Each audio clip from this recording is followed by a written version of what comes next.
স্বামী বিবেকানন্দ যখন ইংল্যান্ডে গিয়েছিলেন তখন তার জ্ঞানের গভীরতা ও বক্তৃতার জাদুতে সেখানকার অনেক মানুষ খুবই মুগ্ধ হয়েছিল। ইউরোপের বিভিন্ন শহরে তাকে আমন্ত্রণ জানানো হতো বক্তৃতা দেওয়ার জন্য। তবে এই গল্পটি একটু ভিন্ন, এটি একেবারেই মজার, সাথে কিন্তু অবশ্যই শিক্ষার অভাব নেই। তো চলুন আমরা গল্পটা শুরু করছি। তো গল্পটা শুরু করবার আগে একটা রিকোয়েস্ট, আপনারা যারা যারা এখনো চ্যানেলটিকে সাবস্ক্রাইব করেনি চ্যানেলটিকে সাবস্ক্রাইব করে ফেলুন নিত্য নতুন মোটিভেশনাল রেগুলার ভিডিও পাওয়ার জন্য, এবং পাশে থাকা বেলটিকে বাজিয়ে ফেলতে ভুলবেন না। তো চলুন শুরু করছি আজকের ভিডিও। একবার ইংল্যান্ডে অবস্থানকালে এক ইংরেজ ভদ্রলোক স্বামী বিবেকানন্দকে নিজের বাড়িতে নিমন্ত্রণ জানান। তার বাড়ির সবাই স্বামীজির অনেক বড় ভক্তও ছিলেন। স্বামীজিও আনন্দের সঙ্গে সেই আমন্ত্রণ গ্রহণ করলেন। যথাসময়ে স্বামী বিবেকানন্দ সেই ভদ্রলোকের বাড়িতে এলেন। অনেক কথা হলো, দর্শন, ধর্ম, বিজ্ঞান নিয়ে এছাড়া বিভিন্ন বিষয়ে আলোচনা চলছিল।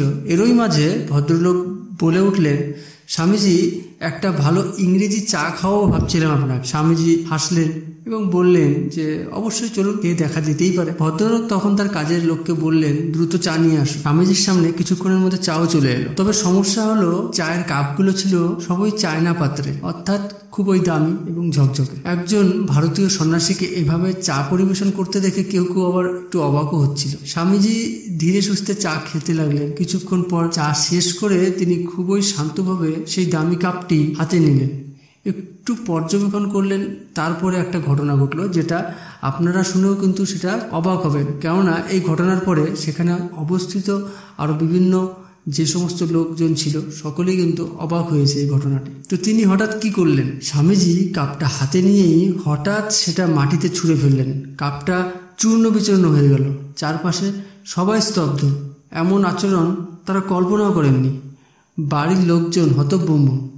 একজন সাহস করে বলেই ফেলল যে, স্বামীজি আপনি কাপটা ভেঙে দিলেন, এটা তো খুবই দামি একটি কাপ ছিল। স্বামীজি তখন শান্ত গলায় বললেন, আমি জানতাম যে এই কাপটির দাম অবশ্যই আছে, তাই আমি এটা ভেঙে ফেললাম। কিন্তু কেন? স্বামীজি বললেন, আমরা অনেক সময় জিনিসপত্রকে এত বেশি গুরুত্ব দিয়ে দেই যে মানুষের থেকে জিনিসের দাম বড় হয়ে দাঁড়ায়। তুমি যদি আজ আমার ব্যবহৃত কাপটাকে যত্ন করে রেখে দাও, কাল সেটা স্মৃতি হয়ে যাবে, অবশেষে সেটা পূজার বস্তুতে পরিণত হবে। আর আমি তো বলেইছি, আমি বিভিন্ন বক্তৃতাতেও আমি এই কথাই বলি যে আমি কোনো পূজার বস্তু হতে চাই না। আমি চাই যেটা, সেটা হলো মানুষের মনে থাকতে, মানুষ আমার কথা শুনুক আর সেই কথাগুলো মানুষ যেন তার মনে রাখে, এটাই আমি শুধু চাই। আমি কোনো বস্তুতে না আমার সেই কাপটি আমি পূজার বস্তুতে পরিণত করতে চাই। তো সবাই এই কথা শুনে নীরব হয়ে গেল। কেউ আর কিছুই বলতে পারলো না।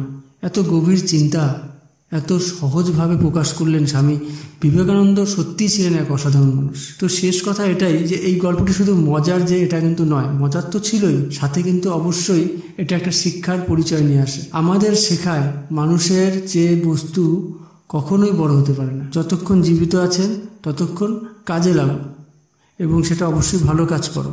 আর বেঁচে থাকার মানে স্মৃতি হয়ে যাওয়া নয়, মানুষের হৃদয়ে বেঁচে থাকা। তো এই ছিল আজকের গল্প। তো গল্পটা কেমন লাগলো অবশ্যই কিন্তু জানাতে ভুলো না কমেন্ট সেকশনে, এবং শেয়ার করে বাকি বন্ধুদের কাছে পৌঁছে দিও। সম্পূর্ণ ভিডিওটা দেখার জন্য অসংখ্য ধন্যবাদ।